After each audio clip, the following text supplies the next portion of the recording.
bien, bonjour à tous. On va commencer ce 12e Exprescience, et qui est le premier Exprescience de l'année, sur un sujet qui nous concerne tous. Pour ceux qui ne se sentent pas encore concernés, vous ne le savez peut-être pas encore, mais c'est fort probable que vous ayez de l'arthrose plus tard, si vous n'en avez pas encore.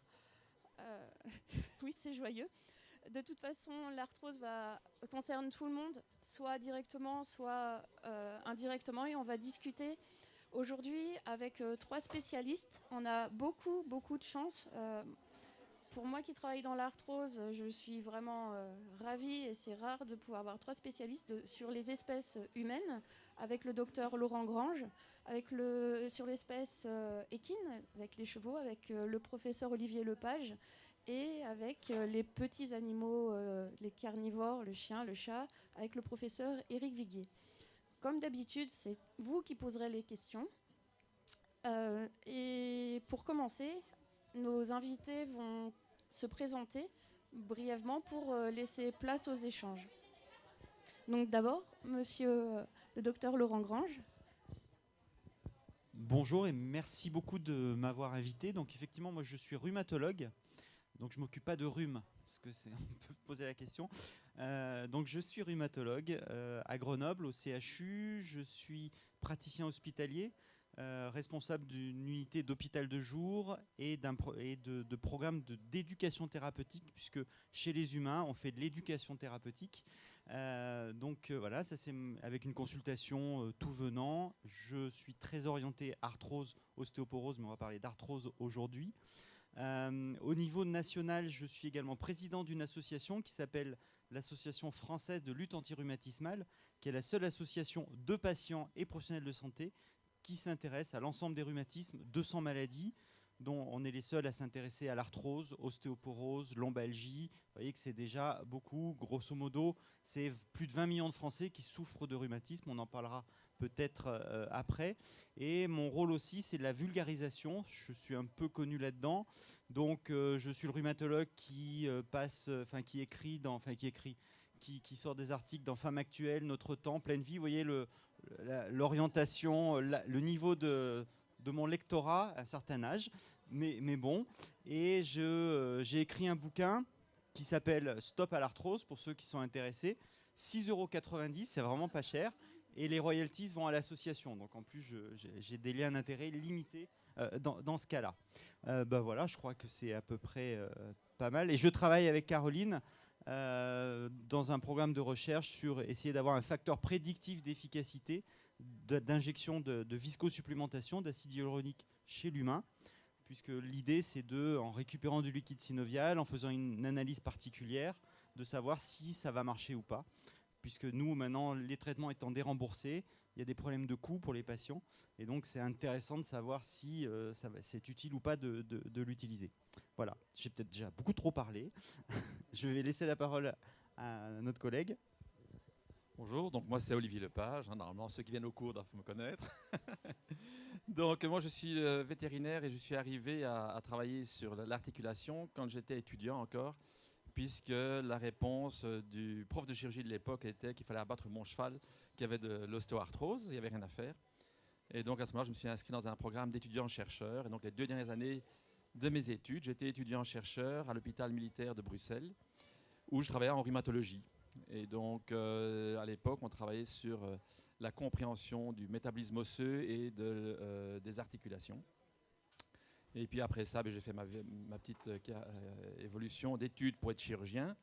Et mon PhD a été donc sur les techniques non invasives d'évaluation de l'os et du cartilage. Et puis après quelques temps, je suis arrivé ici, où donc je suis chirurgien des chevaux, et on continue à travailler toujours une partie de la recherche au niveau articulaire. On travaille à la fois sur la médecine régénérative qui agit au niveau, on va dire, de l'inflammation de l'articulation avec des cellules souches, et on travaille également actuellement sur une technique de resurfacement articulaire. Ce sont tous les travaux c'est pour ça que c'est intéressant d'avoir quelqu'un de médecine humaine, puisque tous les travaux que nous faisons, en fait, j'ai toujours travaillé avec des humains, en fait, toujours des rhumatologues ou des orthopédistes humains.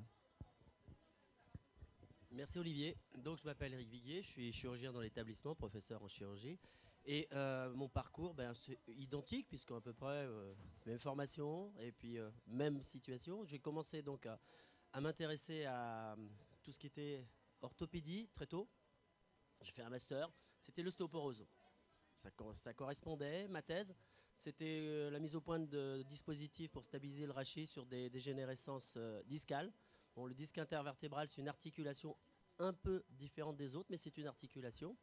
Et ensuite, j'ai continué mon parcours universitaire et professionnel dans les établissements à la fois vétérinaires et à l'assistance publique.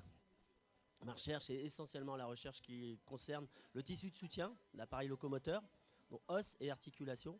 Mon point d'intérêt, c'est les articulations synoviales et non synoviales, le disque intervertébral. Ici, on a créé un laboratoire avant que nous arrivions, qui était déjà sur l'arthrose. On s'est intégré à ce laboratoire-là. On a continué dans ce type de recherche, plus d'autres, en partenariat avec beaucoup de laboratoires, d'équipes CNRS, d'équipes INSERM de la région lyonnaise. On a étendu ça aux autres régions avec qui on avait des accords particuliers, la région parisienne, la région grenobloise. Et ça a permis de faire un réseau qui tourne entre autres autour de la dégénérescence de l'articulation, l'arthrose, autour de la dégénérescence discale. Voilà pour ce qui est de notre parcours. Je rends le micro à Caroline. Voilà pour cette introduction. Et on va d'abord vous laisser la place pour les questions. Moi, quelque chose qui m'intéressera, ça sera de savoir pourquoi c'est si intéressant d'avoir toutes ces espèces en même temps sur une pathologie. Mais ça, on y reviendra certainement plus tard. Qui veut se lancer pour la première question ? Ah. Ah. J'avais plusieurs questions, mais ce qui m'intéresserait, c'est de savoir si durant les dernières 10 ou 20 dernières années, en médecine humaine ou d'autres, on a pu voir des facteurs nouveaux, prédisposants, intéressants à l'ostéoarthrose et éventuellement des affections associées, donc corrélées plus ou moins clairement. Tu nous poses la question des facteurs qui entraînent de l'arthrose et associés à l'arthrose, et j'ai bien entendu que tu as parlé d'ostéoarthrose, donc peut-être qu'il faudra préciser pourquoi on lui dit arthrose ou ostéoarthrose. Je pense que ça serait quelque chose d'intéressant. Au niveau de définition, en anglais on parle de osteoarthritis, mais en fait l'ostéoarthritis c'est arthrose, puisque l'autre versant c'est les rhumatismes inflammatoires. La polyarthrite rhumatoïde, c'est rheumatoid arthritis. Donc, ostéoarthritis et arthrose. Donc, la traduction française, c'est arthrose. Voilà. Après, pour répondre à votre question, il y a un article récent qui est super intéressant. Ils ont regardé sur les squelettes humains dans toute l'évolution du 19e siècle, enfin avant même le 19e siècle jusqu'à nos jours, sur des squelettes humains, s'il y avait ou pas de l'arthrose. Et on s'est aperçu qu'avec l'évolution de l'âge industriel, apparition de l'âge industriel, il y en a eu une explosion de l'apparition d'arthrose sur des squelettes. Alors c'est vrai que les gens mouraient plus jeunes avant, hein, ça c'est sûr, mais voilà. Donc grosso modo, lorsqu'on enlève tous les cofacteurs et autres, grosso modo, l'industrialisation, le fait de passer de 4 pattes à 2 pattes, et surtout de moins en moins faire de l'activité physique, c'est le principal facteur. Le fait qu'on n'ait plus besoin d'aller cueillir les fruits, d'aller planter voilà, de faire des travaux sédentaires, c'est un facteur de risque. Et le principal facteur de risque actuellement de l'arthrose, c'est l'obésité. L'obésité, c'est une épidémie, hein, grosso modo. Il y a une explosion de l'obésité aux États-Unis, mais actuellement en France aussi. Et le principal facteur d'arthrose, alors certains types de localisation, les genoux par exemple, et les mains. Alors, vous allez dire, les mains, on ne marche pas sur les mains, nous les humains. Enfin, a priori, non.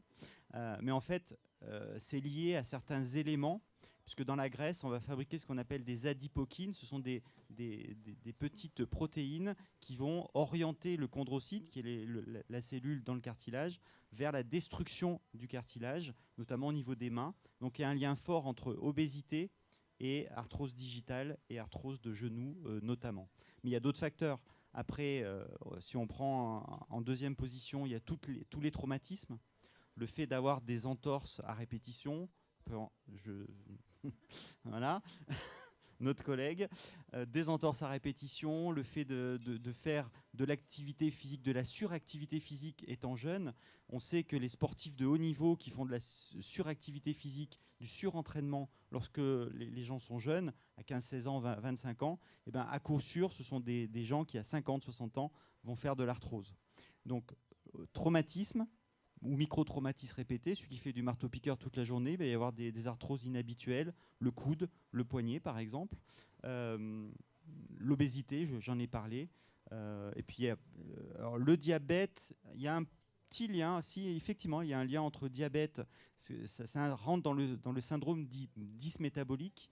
On sait que l'arthrose fait partie et serait le 5e élément du syndrome dysmétabolique avec l'obésité, l'hypertension, le diabète, la dyslipidémie, etc.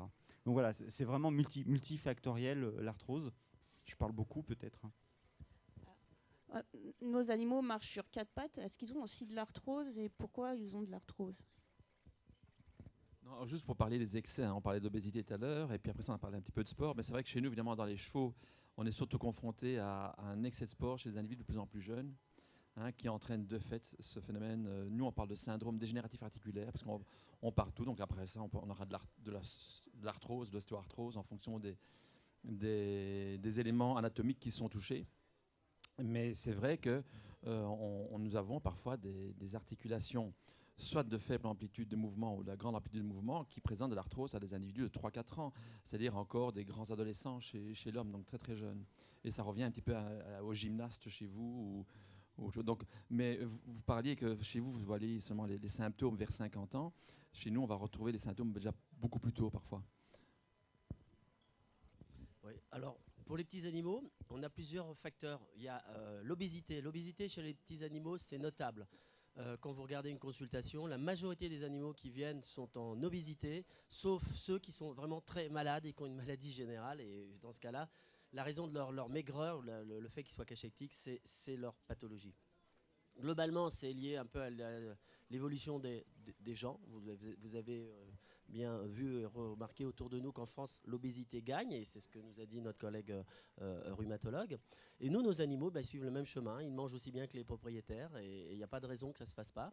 Ce qui fait qu'on a des animaux très très jeunes qui, à l'heure actuelle, font de l'arthrose. On a des animaux à 1 an qui sont déjà terriblement arthrosiques. Par exemple, vous avez une consultation pour un chien qui a une anomalie de conformation des hanches, ce qui est très fréquent dans certaines races. Pourquoi a-t-on des anomalies de la conformation des hanches chez les chiens? On a une sélection, une hypersélection sur des critères esthétiques, sur des critères qui ne sont pas des critères fonctionnels de travail et autres. Donc, on va choisir la plus belle robe avec le plus beau port, et vous aurez un magnifique animal qui sera joli quand il ne bouge pas, mais dès qu'il va marcher, il aura des gènes qui seront exprimés, des gènes qui vont entraîner une anomalie de conformation de l'articulation qui ne veut pas fonctionner comme elle devrait être. Elle ne va pas fonctionner avec une durabilité, ce qui fait que très rapidement, on va avoir une articulation qui va s'altérer, dégénérer, le cartilage disparaît, et ces animaux ont déjà des troubles locomoteurs à 7-8 mois. Vous en avez certainement, des amis en ont. La deuxième chose, c'est que si nous ne prenons pas des décisions rapidement, la situation s'aggrave très très rapidement. Vous avez un jeune chien qui est un adolescent et vous ne pourrez pas le réfréner. Donc il va continuer à courir, à sauter, à avoir une activité avec les autres chiens. C'est toujours chez le chien des contacts violents. Et cette activité de contact est dangereuse parce qu'ils vont avoir des macro-traumatismes répétitifs. On a parlé de micro-traumatisme et ça devient un problème.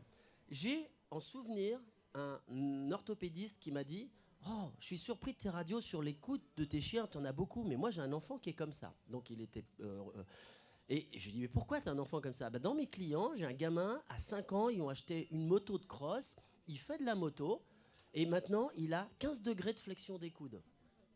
Et je lui dis: mais tu sais, les chiens qu'on a, nous, à 5 mois, ils commencent à boiter, à 8 mois, ils ont vraiment des gènes, c'est-à-dire quand ils marchent une journée, le lendemain, ils boitent énormément, les articulations gonflent. Nous, on fait un examen adapté et on voit qu'il y a de l'arthrose déjà installée, fortement installée. Si on n'intervient pas rapidement, la situation devient catastrophique. À un point tel qu'on a pris des rendez-vous chirurgicaux pour une intervention, par exemple, à 8 mois, si le client ne vient pas à son intervention, on ne peut plus faire la correction orthopédique qui permettrait d'améliorer au mieux la forme de l'articulation. Et à 1 an, le chien a une arthrose qui est invalidante, mais vraiment invalidante. Ça veut dire que si on doit intervenir pour des corrections, des malformations, des corrections de type orthopédique, il faut le faire suffisamment tôt pour que cette maladie qui est un cercle vicieux qui devient terriblement dégradant pour le cartilage et pour après toute l'intégrité de l'articulation soit un réel problème pour la vie du patient. Ça ne touche pas que le genou, que la hanche. Ça va être vraiment une gêne pour la vie du patient. Est-ce qu'il n'y a que des solutions orthopédiques à cela? Parce que là, on voit, il y a rhumatologue, chirurgien. C'est une question. Je vais te le repasser. Au niveau thérapeutique, déjà, il faut peut-être juste remettre un peu le contexte.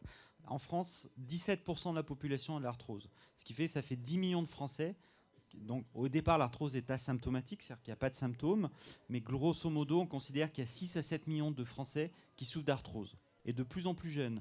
Dans une grande étude Stop Arthrose qu'on a menée en 2013 sur 4000 patients, enfin sur 4000 Français qui ont répondu à une grande enquête. D'ailleurs, actuellement, on fait la même enquête qu'en 2013.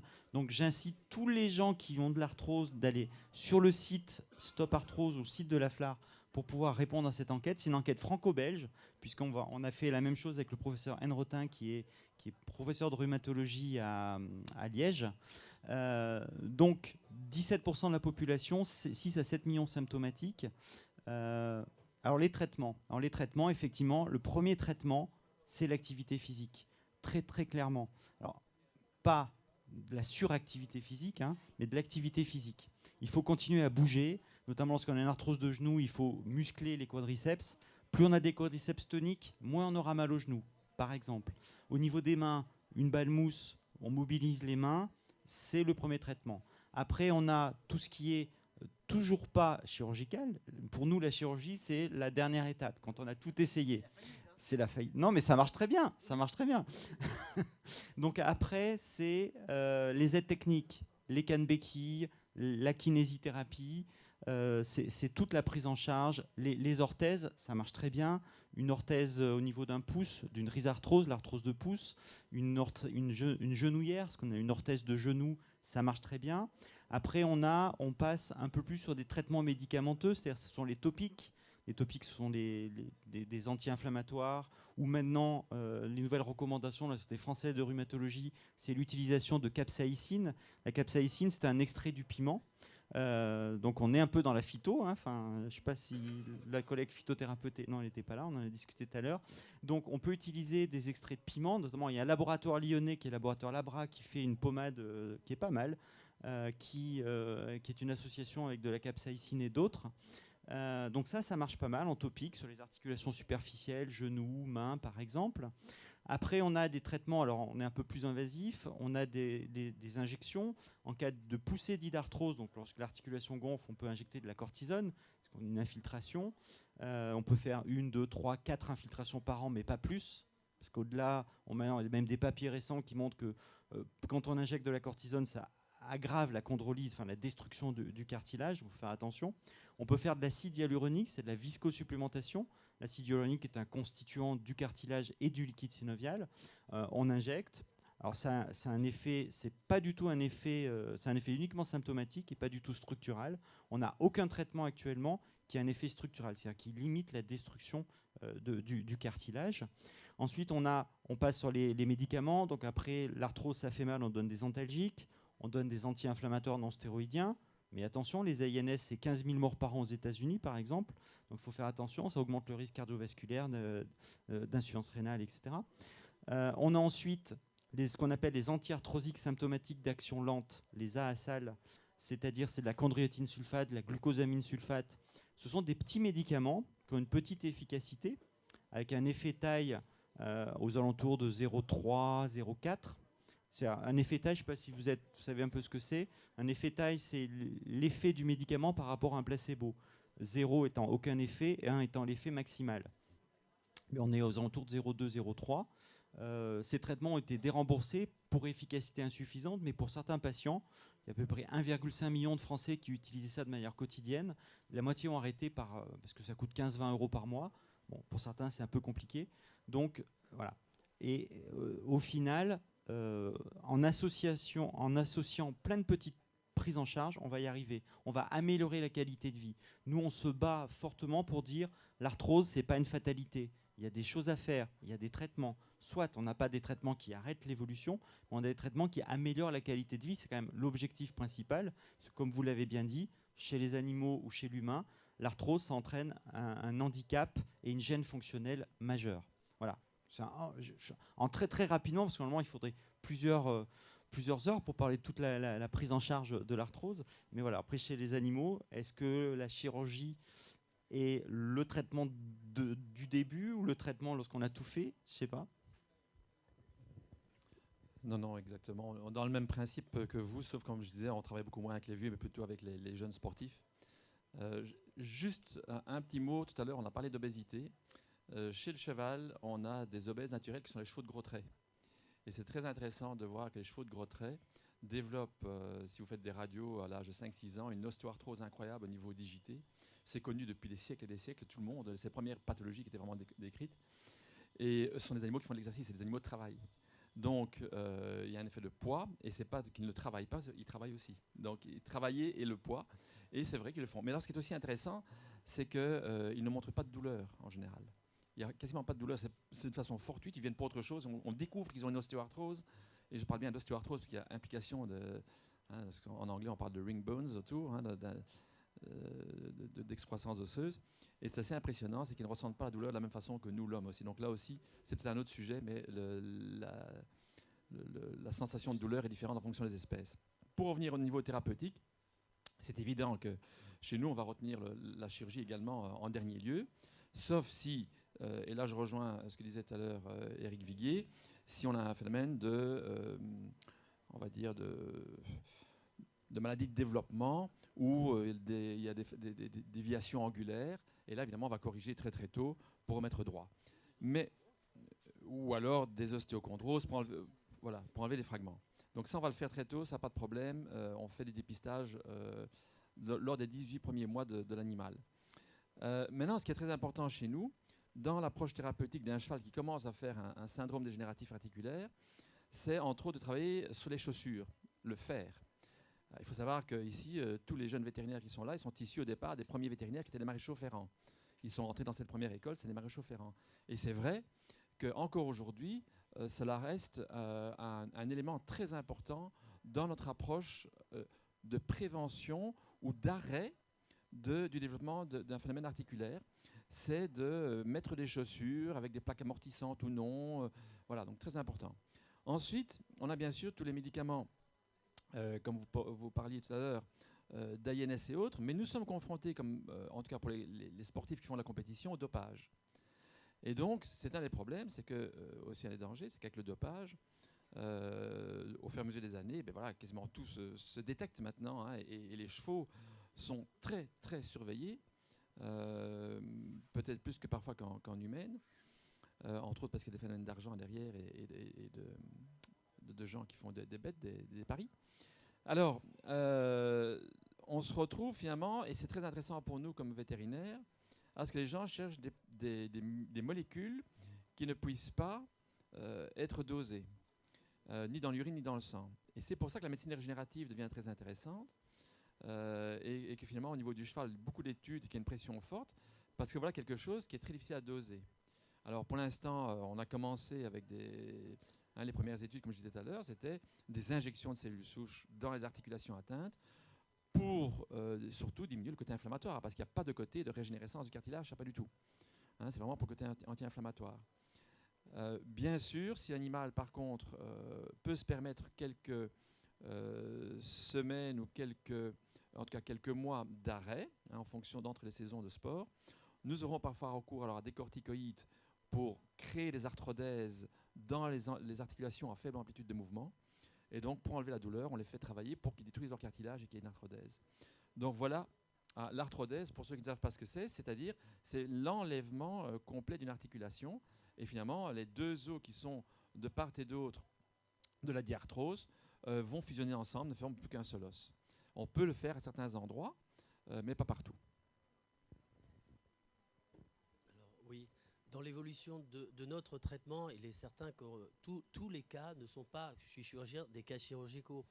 On va se retrouver avec des animaux qui vont avoir une arthrose pour différentes origines. Et le premier signe, ça va être une douleur à un moment donné après un exercice, une boiterie.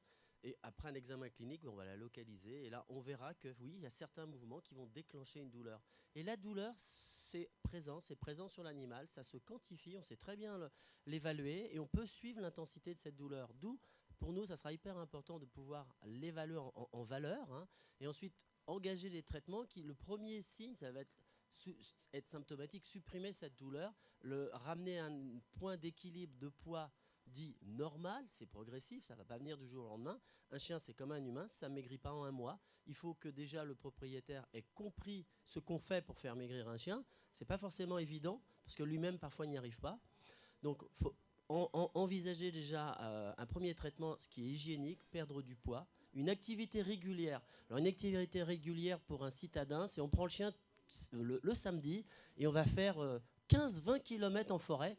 Et voilà, ça y est, il a fait son exercice. Ben non, quotidien, c'est tous les jours, et c'est un petit peu tous les jours, et pas trop. C'est pas, on va 1 heure à fond, en courant, on ramène le chien, si possible, on prend un vélo, on l'attache derrière, on court derrière. Non, le chien, il aimera, il va jamais dire non à son propriétaire, parce que c'est comme ça, on l'a domestiqué pour cette raison-là. Cet animal, il recherche chez l'homme l'échange du plaisir. Et il va tout faire pour que son maître soit heureux. Donc si vous l'emmenez, même s'il est boiteux, même s'il est très vieux, il ne peut plus marcher, il viendra. Il viendra doucement, mais il viendra. Le seul problème, c'est que les gens ne s'en rendent pas compte. Et les crises inflammatoires, les crises d'arthrose sont de plus en plus présentes. Et là, l'articulation va se dégrader. Donc nous, on supprime donc ce poids.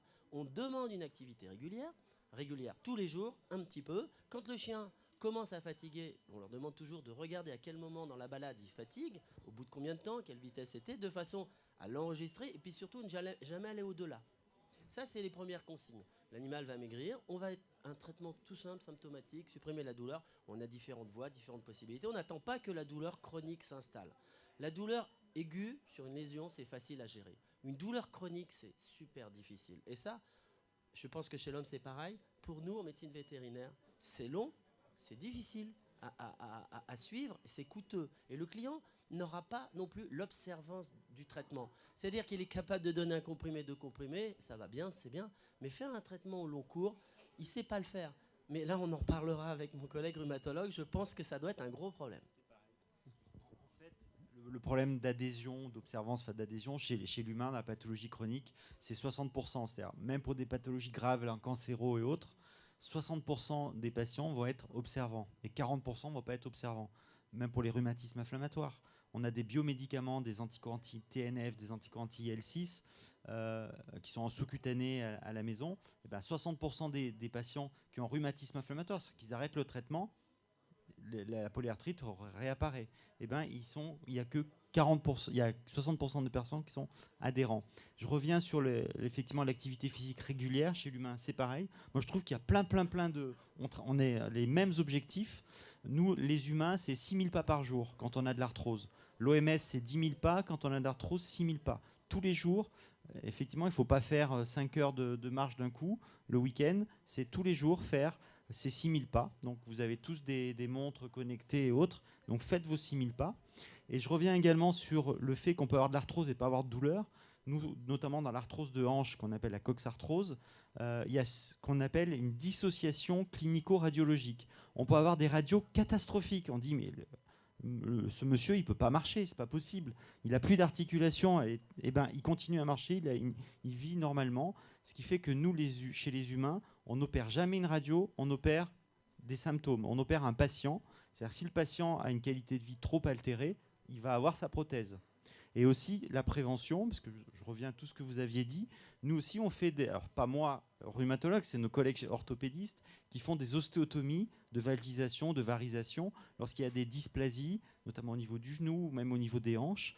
pour justement éviter ou ralentir l'évolution de l'arthrose. Ça ralentit de 15 ans l'arthrose, ça ne va pas l'arrêter, mais ça va la ralentir. Donc là aussi, on a complètement des similitudes entre la médecine vétérinaire ou la chirurgie vétérinaire et la médecine et chirurgie humaine.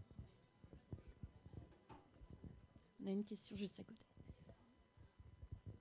On n'arrête pas de parler de contraintes mécaniques, de mouvement. Qu'est-ce que l'arthrose? C'est évidemment une maladie du mouvement.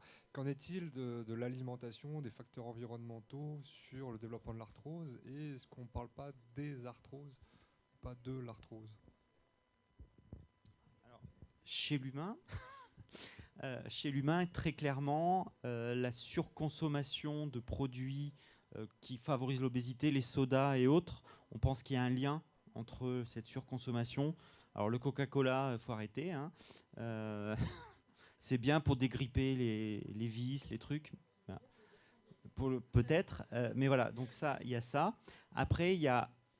Là, il faut vraiment détruire cette tendance qu'on entend, les fake made news sur les laitages, le lait, le fromage. Il n'y a aucune étude qui montre qu'il y a un lien entre la consommation de lait et l'apparition d'une arthrose. D'accord ? Sauf si on fait une surconsommation de fromage, histoire d'être bien en embonpoint, là ok. Mais directement, non. C'est le poids qui fait l'arthrose, c'est pas le laitage qui va faire l'arthrose. Au contraire, les laitages, c'est le premier aliment qui est riche en protéines et riche en calcium.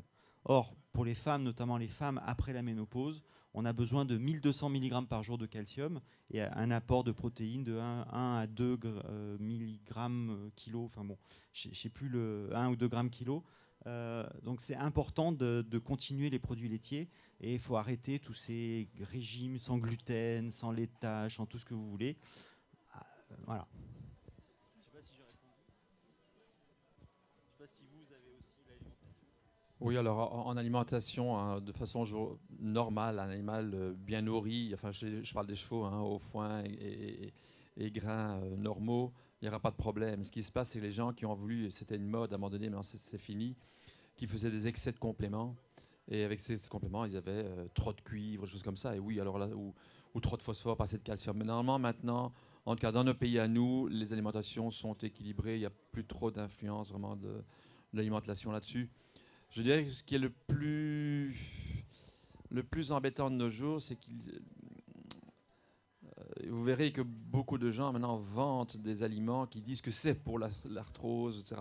Mais si vous regardez se disant de façon préventive, alors c'est en tout cas curatif pour votre portefeuille, pas nécessairement préventif pour le cheval. Ça coûte très cher. Et si vous étudiez bien, beaucoup de ces aliments qui sont sur le commerce, on ne connaît même pas l'absorption réelle au niveau du tractus digestif. On ne sait même pas si ça arrive jusqu'à l'endroit. Donc la grande majorité de ce qui est sur le commerce, soi-disant pour des effets bénéfiques pour l'articulation chez le cheval de sport, n'est pas prouvé. Chez le chat, j'ai une question pour le spécialiste. Alors mon niveau de connaissance de médecine vétérinaire est proche du zéro absolu. J'ai vu une émission télé comme quoi les croquettes de chiens sont riches en glucides et c'est ça qui favorise l'arthrose. Est-ce que c'est vrai? Est-ce que toutes les croquettes sont à jeter à la poubelle? Voilà. Alors, oui, on est dans une civilisation de bien-être et le bien-être chez moi, quand quelqu'un était bien portant, il était rond comme un ballon, on disait lui, il est bien. Et ça donne, et c'est vrai, ça, quelqu'un bien portant, bah, ça donne la confiance, tout ça. Donc il y a raison. Donc, en fait, les fabricants de croquettes ont fait des croquettes qui étaient... ça a commencé dans les années 70-80, où on est passé de l'alimentation ménagère, qui était vraiment un gros problème. Moi, j'ai fait mes études dans les années 78-80. Effectivement, on avait des animaux qui souffraient, qui avaient des pathologies liées à l'alimentation, qu'on a moins à l'heure actuelle. Tout simplement les carnivores. Carnivore, c'est un carnivore, théoriquement, il mange de la viande. Sauf que s'il ne mange que de la viande, là on rentre dans un processus catastrophique avec des pathologies osseuses. Et généralement, suivant les pathologies osseuses, il y a une pathologie articulaire qui va s'en suivre. Notre problème, c'est d'améliorer avec l'alimentation industrielle. Simplement, l'industrie, c'est un gros business. C'est un univers qu'on ne maîtrise pas. Nos vétérinaires, certains vétérinaires sont dedans, mais il y a un tel lobby. La société qui s'occupe de l'alimentation, c'est la FACO. Elle a un pouvoir énorme au niveau mondial et elle est capable de produire énormément d'aliments pour tous les animaux. Hein. Ça va des chiens jusqu'aux poissons, etc. Enfin, concernant nos carnivores, on s'est retrouvé avec des aliments qui étaient riches, mais trop riches. Pourquoi ? Parce que c'est calculé exactement en besoin de protéines, en besoin de glucides pour un animal donné. Au départ, on n'avait pas toutes les classes d'animaux, le jeune, le moins jeune, etc., le vieux, celui qui présente des pathologies. On avait un aliment.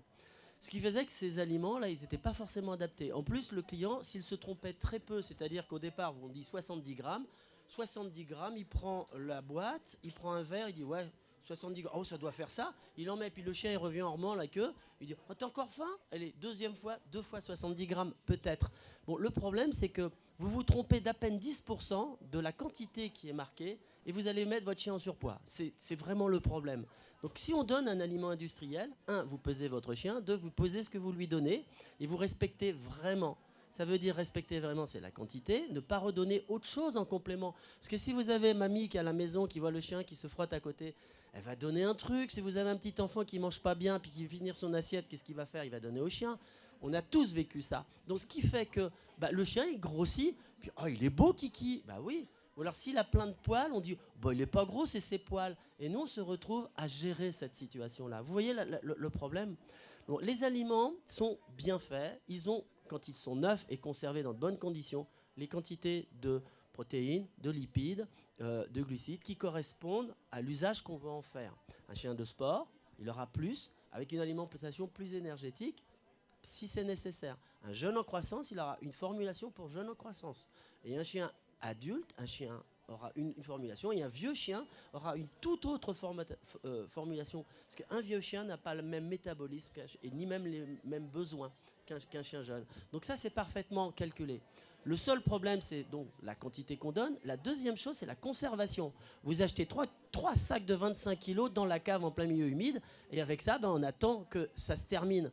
Mais au bout d'un certain temps, ouvrez le sac et respirez, pas une seconde, un petit peu, et vous verrez que ces croquettes-là, je comprends pourquoi le chien, des fois, il regarde son assiette. Donc, ces croquettes vont s'oxyder. Et si les graisses s'oxydent, les vitamines, il n'y en a plus. Les oléomolécules, je ne sais pas ce que ça devient là-dedans, mais en tous les cas, on a quelque chose qui sont... Les éléments qui, à l'intérieur, sont altérés. Et je pense que, là encore, ça nécessite tous ces éléments-là d'être utilisés correctement. Maintenant, il y a une mode, à l'heure actuelle, qui s'est créée, et je pense qu'elle a un intérêt. C'est-à-dire qu'on retourne à l'alimentation maison, le BARF, hein, c'est-à-dire qu'on prépare le repas du chien. C'est convivial, c'est familial, encore faut-il avoir le temps, être à la maison, etc., faire les courses, acheter les légumes, le riz, le faire cuire suffisamment, acheter la poule, faire cuire la poule, récupérer désosser tout ça. Enfin bref, préparer l'alimentation du chien. C'est bien quand on n'a que ça à faire. Mais dans un certain cas, ça apporte un peu du lien avec l'animal. Mais bien souvent, les gens ne le font pas correctement et ne font pas un équilibre parfait. Et tous les gens qui donnent une alimentation ménagère, s'ils ne respectent pas l'équilibre alimentaire, il y aura soit trop de glucides, on va aller vers du surpoids, il y aura trop de viande, on va aller vers des animaux qui auront trop, comme tu l'as dit, de phosphore. Et comme chez le cheval, trop de phosphore, on a des problèmes sérieux. Hein, voilà. Et ensuite, on a vérifié une chose, on a regardé que les chiens qui avaient une alimentation hyper calorique, ou qui avaient calorique, hein, donc beaucoup de glucides, beaucoup de lipides, ou beaucoup de calcium, pouvaient présenter des ostéochondroses, des pathologies du cartilage. Une pathologie du cartilage conduit à une arthrose. Hein, voilà. Merci pour cette réponse.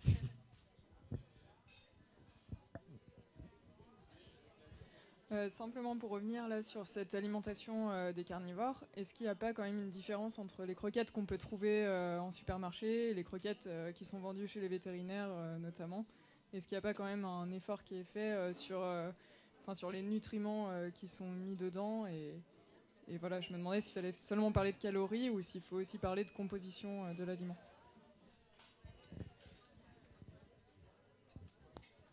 Je fais pas de nutrition, mais moi j'ai du bon sens. Hein. Si je devais vendre dans une grande surface à pas cher des croquettes, je prendrais les protéines les moins chères. Je me poserais même pas la question sur la nature. Après, c'est à vous de réfléchir. Un petit apport en nutrition, pas sur le chien, mais plutôt sur le cheval. en effet, c'est des forts lobbies, hein, mais une façon pour toi d'évaluer si un sac de croquettes, j'imagine, ou un sac de granulés pour chevaux est bon, c'est de voir si les acides aminés essentiels, alors ça dépend des espèces, hein, mais par exemple pour le cheval, on va dire surtout la lysine et la méthionine, et puis chez le chat ça va être différent, sont identifiés et s'ils ont été analysés. Et donc, et ils ont l'obligation de le mettre, si c'est le cas, d'accord, parce que c'est valorisant pour leur aliment. Donc, c'est une façon pour toi de voir si, en effet, il y a eu un effort qui a été fait sur la qualité et non pas juste la quantité de protéines ou d'autres choses.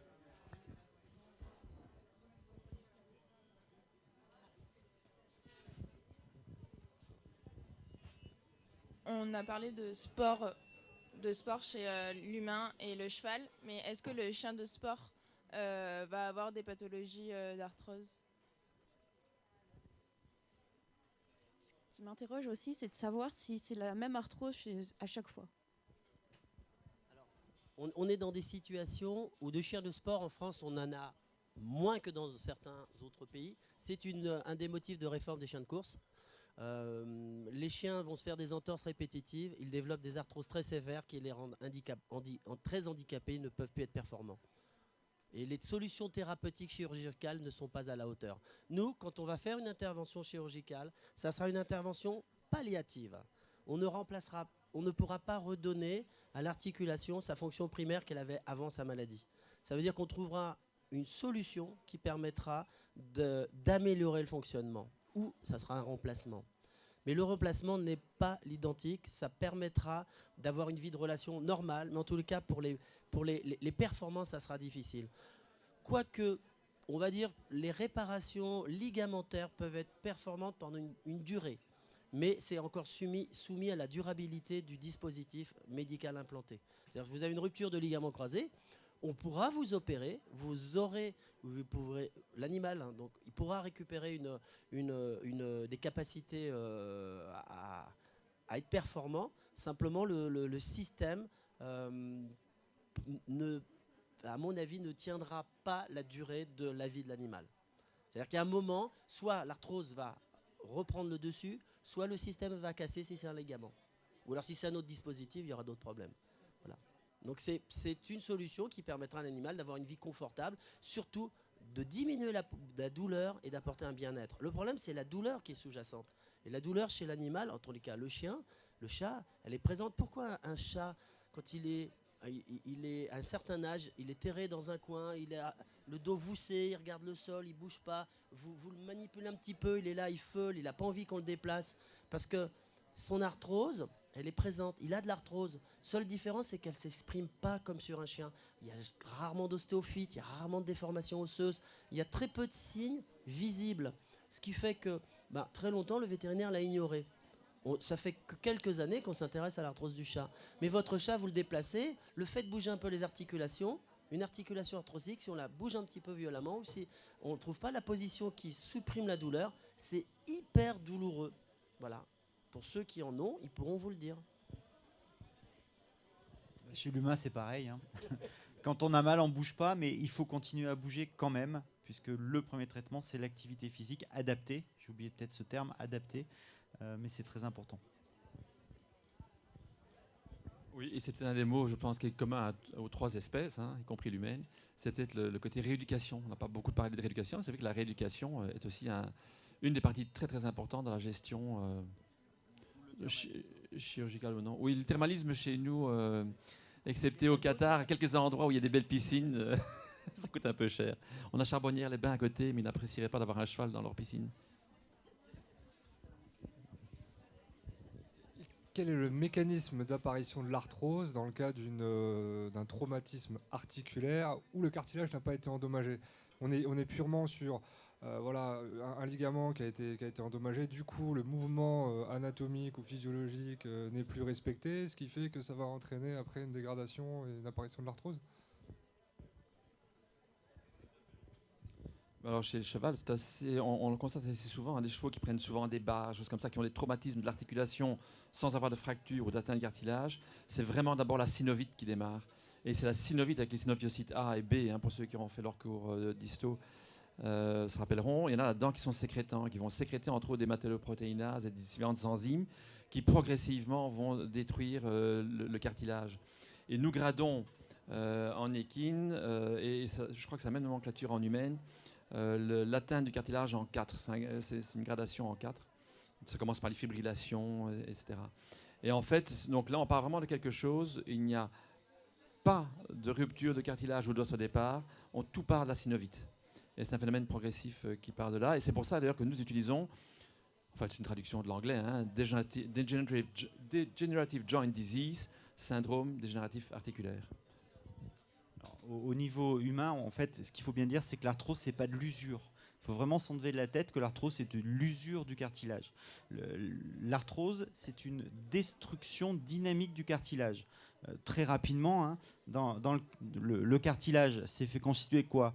De collagène de type 2, de protéoglycanes, qui sont des grosses protéines fixées sur de l'acide hyaluronique qui assurent le fait que le cartilage soit bien hydraté, parce que c'est ce qui attire l'eau. Et puis des cellules, des chondrocytes, sont des petites cellules de 10 microns qui sont un peu schizophrènes, qui fabriquent et détruisent en permanence le cartilage pour avoir un cartilage de bonne qualité tout au long de la vie. On n'a pas le même cartilage à 20 ans qu'on l'a à 30 ou 40, il a été complètement renouvelé. Et puis sur des sursollicitations mécaniques, et notamment s'il y a une rupture de ligaments croisés et autres, la biomécanique n'est plus identique et donc des contraintes mécaniques vont se localiser plus sur une partie au lieu de se répartir grosso modo sur toute l'articulation.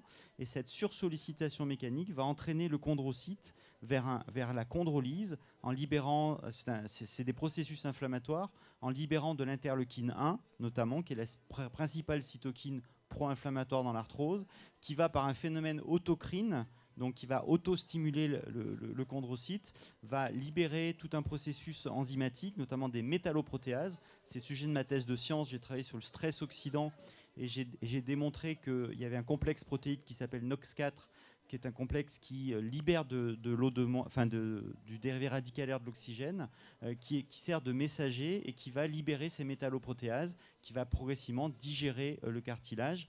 Et puis, il y a un phénomène quantitatif, donc une destruction du cartilage, mais un phénomène qualitatif, c'est que le cartilage, il ne va plus être fabriqué pareil. En proportion, il va y avoir une diminution du collagène de type 2 vers du collagène de type 1, qui est un collagène, qui fait un cartilage beaucoup moins souple, on va dire, et puis une disproportion des protéoglycanes qui fait que d'ailleurs dans la première phase, le chondrocyte il est stimulé, c'est-à-dire qu'il va augmenter son métabolisme, donc il va y avoir une augmentation relative de l'expression des protéoglycanes, et donc c'est la première étape, ce qu'on appelle la chondromalacie, c'est l'œdème du cartilage. Puis très vite le chondrocyte il est stimulé, mais il va très vite être épuisé, et la destruction va être supérieure à la fabrication, donc si on fabrique moins et si on détruit plus, quantitativement il diminue et qualitativement je vous l'ai cité. Donc c'est pas du tout de l'usure et donc ça explique en partie cette idée s'il y a des défauts d'axe ou s'il y a un ligament croisé qui se détruit, eh bien la biomécanique va faire que tout ceci va s'engendrer. Je pense qu'à ça, il s'ajoute aussi les traumatismes de la plaque sous-chondrale, qui va aussi aggraver la nutrition du cartilage, qui va souffrir davantage et puis se retrouver dans des situations d'autodégradation, hein, puisque c'est un cercle qui s'auto-entretient, puisque le chondrocyte, vous avez compris, dans cet état de crise, et c'est vraiment une bombe à retardement. C'est-à-dire qu'il va accumuler énormément de signaux dans l'articulation qui vont être actifs et qui vont être auto-amplifiés par les autres cellules de l'articulation, les synoviocytes. Ça s'auto-amplifie sur le chondrocyte, et à un moment, le chondrocyte va libérer de façon très importante des enzymes qui vont détruire spécifiquement tous les constituants du cartilage. Et donc là, c'est terrible. Donc là, on comprend qu'il y a beaucoup d'intervenants organiques et de structures dans l'articulation. Vous parlez du cartilage. Est-ce que c'est le cartilage qui est détruit en conséquence? Est-ce que c'est la cause? Est-ce que l'os est la cause?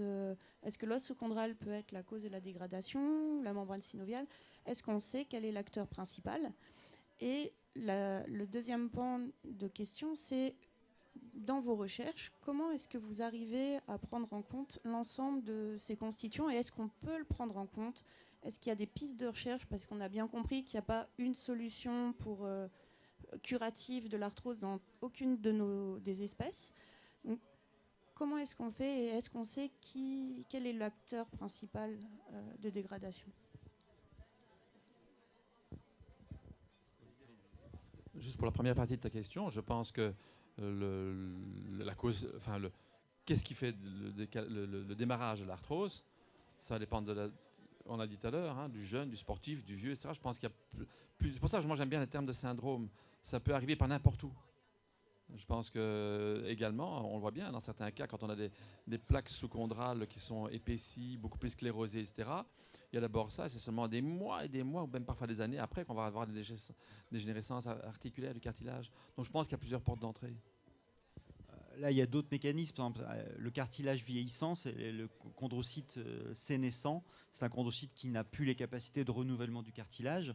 Ensuite, avec l'âge, il y a ce qu'on appelle l'apparition de DATE, c'est-à-dire c'est une glycation, le cartilage se sucre. C'est une glycation progressive du cartilage, notamment chez les diabétiques, ce qui montre qu'il y a peut-être un lien entre diabète et cartilage. Maintenant, on s'aperçoit. Donc c'est vraiment très complexe. C'est pour ça qu'on n'a pas de traitement efficace actuellement. Parce que si c'était une physiopathe très simple, on aurait déjà des traitements, on n'en parlerait plus de l'arthrose. Les chirurgiens travailleraient plus, les chirurgiens humains ne travailleraient plus, puisqu'on aurait trouvé la solution. Or, faut savoir que grosso modo, hein, dans l'humain, il va y avoir 200 à 600% d'augmentation de la pose de prothèses dans les années à venir, vieillissement de la population, épidémie d'obésité, etc. Donc il n'y aura pas assez de chirurgiens pour poser les prothèses. Peut-être qu'on demandera aux chirurgiens vétérinaires de nous aider à mettre les prothèses. Ah mince, c'est bête. Donc voilà, l'avenir, donc effectivement, c'est les cellules souches. Actuellement, il y a une étude européenne qui est à DIPOA, qui est soutenue par la Fondation Arthritis, qui, notamment avec le professeur Jo Gersen à Montpellier, que je connais bien. Grenoble va être un des centres expérimentateurs. Donc l'idée, c'est de prélever des cellules souches au niveau de la graisse abdominale, de les expandre, de les orienter vers le chondrocyte et de les réinjecter ensuite dans les genoux. Donc pour l'instant, c'est en étude. Une autre piste, c'est les biothérapies. Donc très, très proche. Il y a plein de cibles thérapeutiques. Celle qui est le plus proche d'être commercialisée, c'est les anti-NGF, les Nerve Growth Factor, puisqu'on sait que le cartilage, vous le savez, le cartilage humain, je ne sais pas les animaux, mais le cartilage humain n'est pas vascularisé, il n'est pas innervé. C'est la même chose. Ça me rassure. Avec un cartilage arthrosique, il y a une néo-innervation qui va apparaître dans ce cartilage, qui va entraîner des douleurs. Donc on va bloquer cette néo-innervation en bloquant la prolifération du cartilage, de ce nerf, pardon. C'est les anti-NGF. Et puis on a d'autres biomédicaments qui vont arriver. Alors le problème, c'est le coût. Comment on va faire pour traiter 6 millions de Français qui souffrent d'arthrose? Probablement, il y aura des AMM particulières pour tel ou tel cas particulier. Et puis, on a d'autres cibles, des antispirulines. Il y a plein d'autres cibles thérapeutiques. On va encore avoir de la place pour une ou deux questions avant un mot de la fin.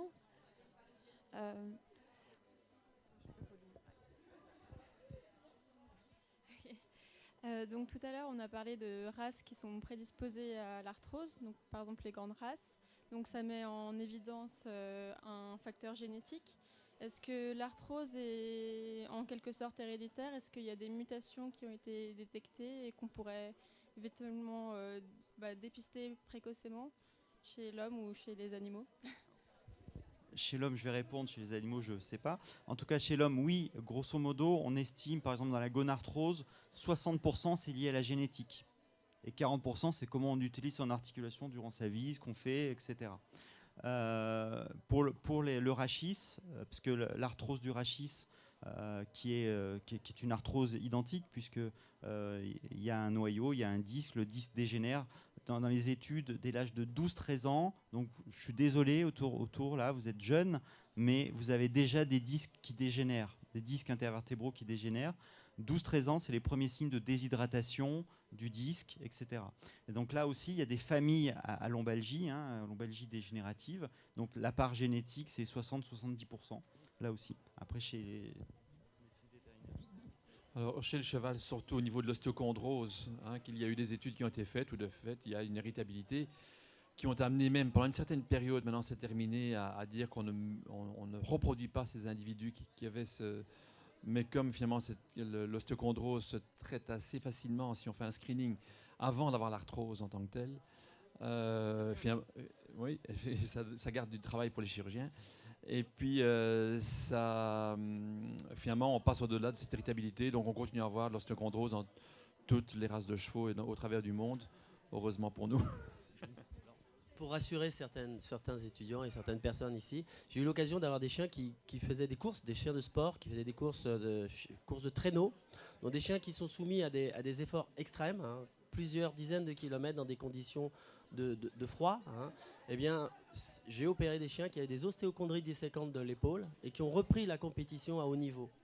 Donc, une ostéochondrose gérée tôt, avec un chien qui est immobilisé pas trop longtemps, sur lequel on va reprendre un entraînement progressif et qu'on le remet à sa performance.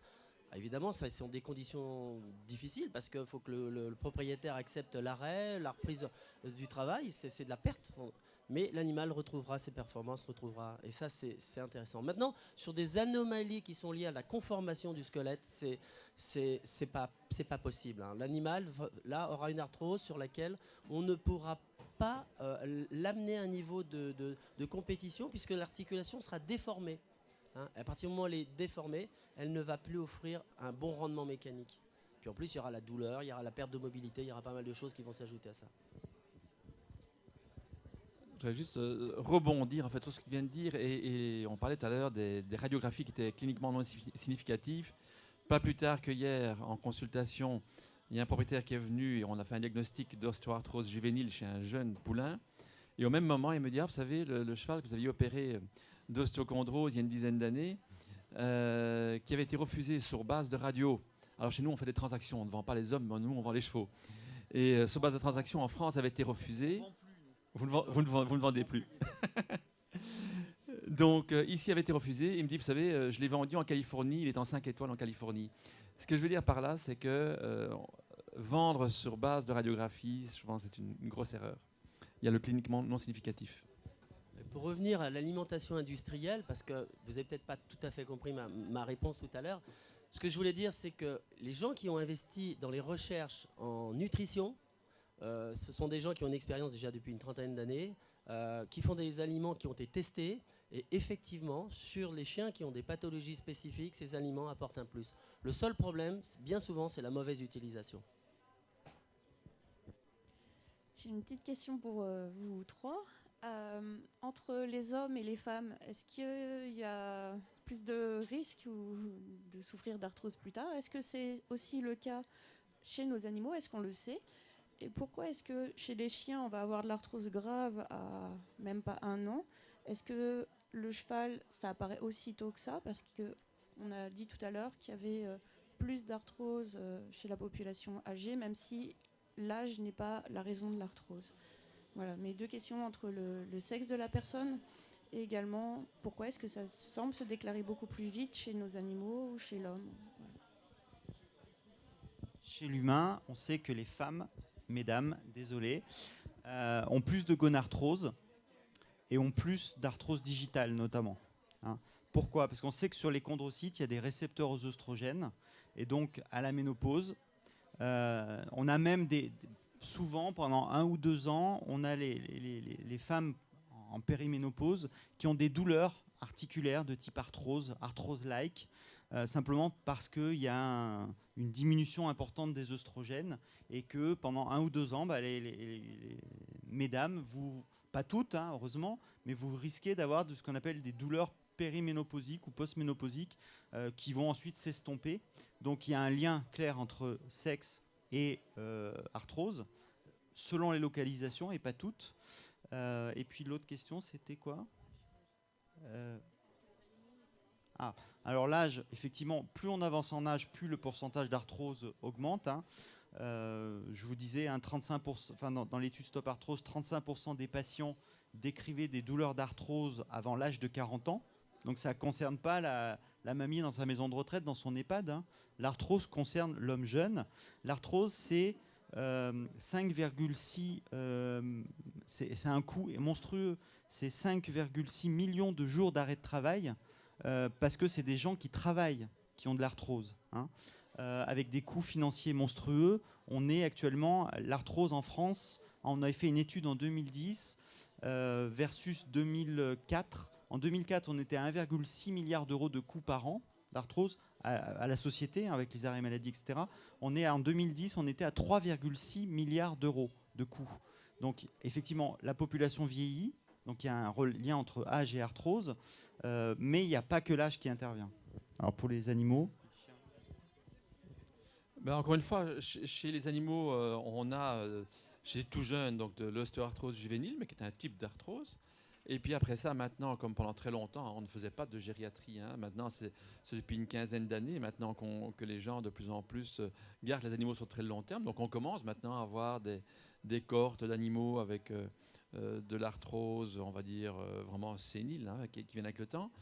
On a aussi également des grands sportifs qui ont beaucoup travaillé et qui font maintenant de l'arthrose cervicale.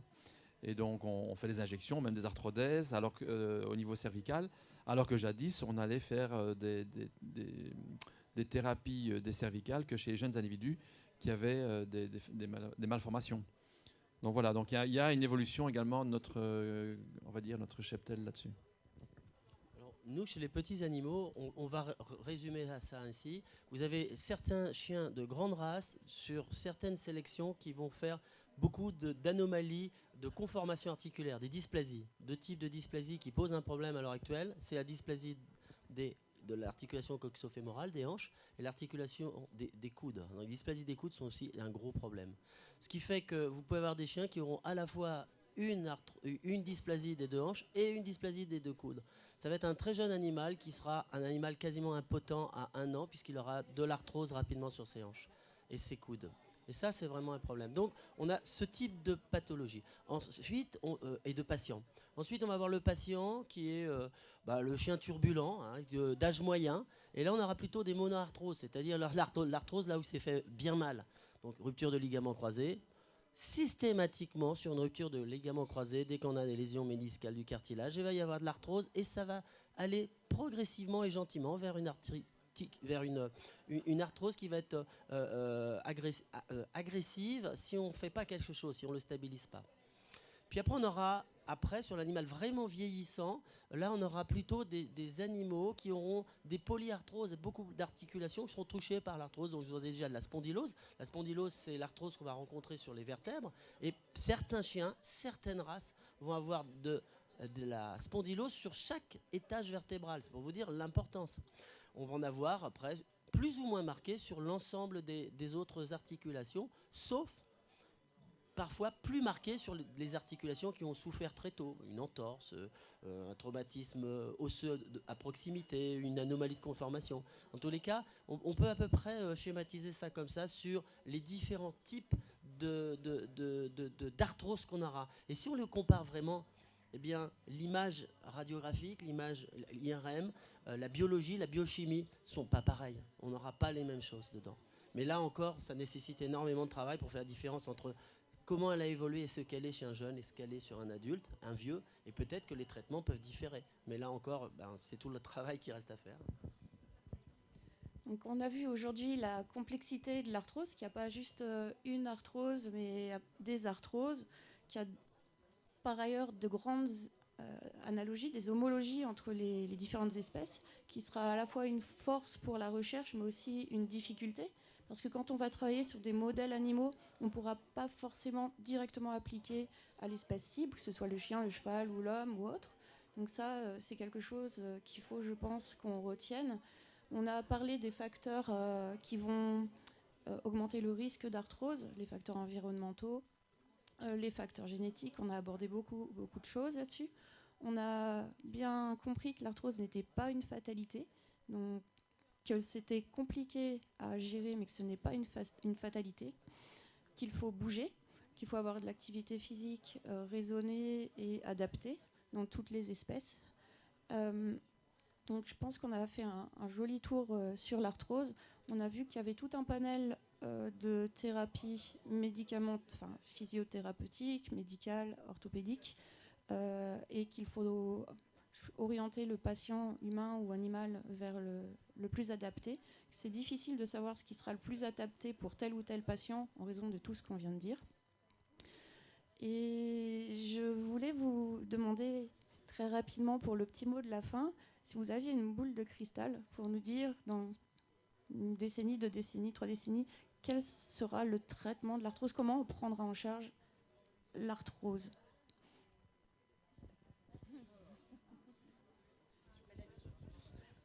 Merci pour la dernière question, c'est sympathique. Oui, j'ai pas pris ma boule de cristal, elle est restée chez moi à Grenoble, donc je vais pas pouvoir répondre. Mais bon, grosso modo, je pense qu'on connaîtra beaucoup mieux la physiopathologie qui est extrêmement complexe de l'arthrose et que, alors soit on traitera, je pense, de plus en plus tôt pour éviter que l'arthrose soit trop évoluée. Peut-être par des biomédicaments, peut-être par, enfin, je ne sais pas. Et peut-être que les cellules souches, ça sera la solution, hein, la médecine régénérative, la médecine personnalisée. C'est peut-être ça l'avenir, c'est que chacun aura son traitement personnalisé, et c'est si possible le plus tôt possible, avant que ce soit complètement détruit. Oui, moi je crois que c'est un petit peu la même chose pour les chevaux. Hein. Ce qu'il faut qu'on puisse améliorer, j'espère, dans les 20 ans à venir, ce sont les biomarqueurs pour évaluer le stade et justement de la pathologie articulaire et pouvoir éventuellement, sur base de biomarqueurs, agir beaucoup plus tôt, un peu en préventif. Et j'ai quand même de bonnes, même si pour l'instant il n'y a pas encore grand-chose qui fonctionne et qui n'est pas vraiment prouvé, je pense que la médecine régénérative va quand même nous apporter des avancées. Mais ce sera toujours avec des approches multimodales. C'est-à-dire que la médecine régénérative seule ne suffira pas. Il faudra continuer à faire, en tout cas pour le cheval, travailler sur les chaussures, travailler sur la rééducation, etc. Donc je pense qu'on va aller de plus en plus. Et c'est de là qu'on rejoint un petit peu ce que vous disiez, médecine personnalisée. Pour chaque individu, en fonction de sa pathologie, une approche multimodale adaptée. Oui, donc compte tenu de l'ensemble des facteurs causaux, hein, on ne peut pas envisager un seul traitement unique. Donc tout ce qui va être multimodal doit être conservé. La deuxième chose, faut rester simple, c'est-à-dire qu'on peut aller vers des choses complexes dans la thérapeutique, mais le problème c'est quand on va vers des technologies avancées, on en oublie bien souvent l'essence. Pourquoi il y a de l'arthrose qui s'installe, et toujours revenir à respecter les choses de base, c'est-à-dire une bonne alimentation, un bon équilibre, une bonne hygiène, que l'animal c'est pas un jouet, c'est pas une machine, ce n'est pas quelque chose qui doit satisfaire son propriétaire quand il veut, et voilà, hop, on va partir, on va sauter des barrières, des choses comme ça. Quand on a cheval, on fait des kilomètres pour se faire plaisir ou emmener son chien. Je pense que ça, c'est hyper important. Et ensuite, d'un point de vue thérapeutique, je rêve, pour moi, quand je serai vieux, que la médecine sera suffisamment avancée pour me faire un diagnostic très précis, très tôt, et d'avoir la médecine la plus personnalisée, c'est-à-dire pas une médecine dans laquelle je ferai partie des 15% qui ne pourront pas être soignés, parce que, et c'est ça l'intérêt d'une médecine personnalisée, c'est-à-dire très tôt trouver des facteurs, trouver des éléments essentiels qui vont dire: on a fait par simulation, par l'intelligence artificielle, par l'étude des données qu'on a pu compulser, avoir des facteurs prédictifs. Et à partir de ça, on sait que votre profil correspond à ce traitement-là, parce que les autres traitements, on a prouvé que de toute façon, ils ne feront rien. Et rien que ça aidera énormément. Voilà.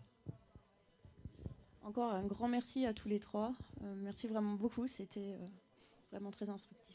Merci à tous. Et on aura la vidéo très bientôt, on vous envoie le lien. Merci.